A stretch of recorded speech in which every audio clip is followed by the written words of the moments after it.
It's awesome. Yeah. It's great here. Like Frank and I, starting on the first movie, went to probably 10 different cities, and by the time we're on our fourth one now, we're like Boise, Idaho, Oklahoma City. Like we just love coming to places that are kind of not the normal places that we go to on promotional tours because people are so appreciative and you can come and support causes like this and raise real money that's really going to impact people's lives and at the same time have a fun movie premiere that everybody's really psyched about. So What was it like getting back into this role?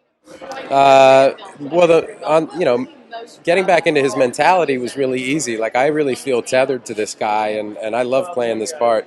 The physical thing was rough because I'm 45 now, and I started this when I was 29. So that definitely was not as easy. Quite a bit different now, geopolitical and all, things like that. How is it incorporate elements into the movie now?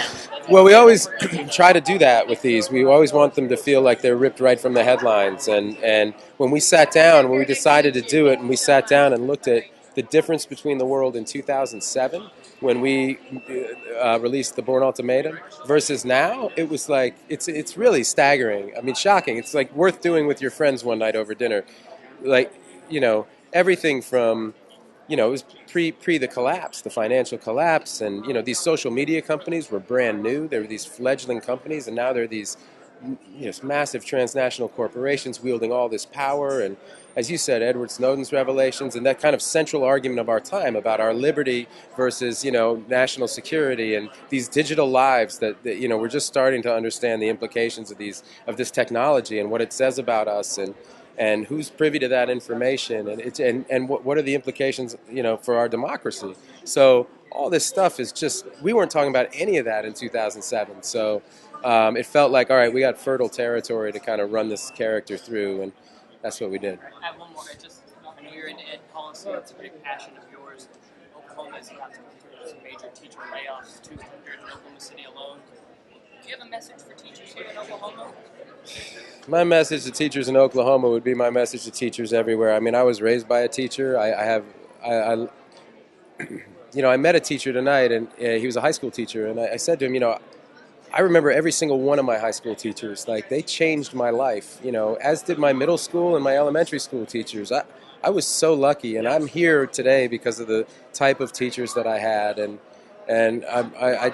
it makes me so sad to see what, and this is a bipartisan screw up, by the way, on both sides of the aisle. They've just dropped the ball, and they got to include teachers in this when they design these policies.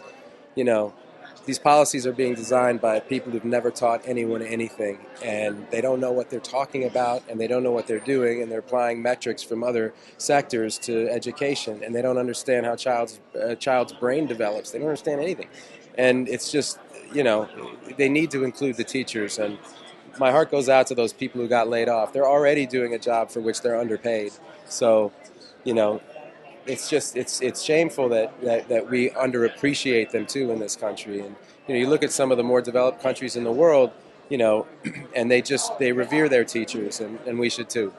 I wanted to just first start off by talking about the Oklahoma Teachers Charity. Yes. How did you first get involved with this group? Well, I've been doing this a long time, almost 15 years with Dr. Mike Wright and his group, and we come here every year with Mark Harmon and the Bombers, and we used to play baseball until this year. We've now officially retired, and each year we pick a different charity, and now we've been doing the Kids of Oklahoma charities for a long time, and so it just made sense that we would continue to do that with this premiere. What's it been like so far, working with them this year?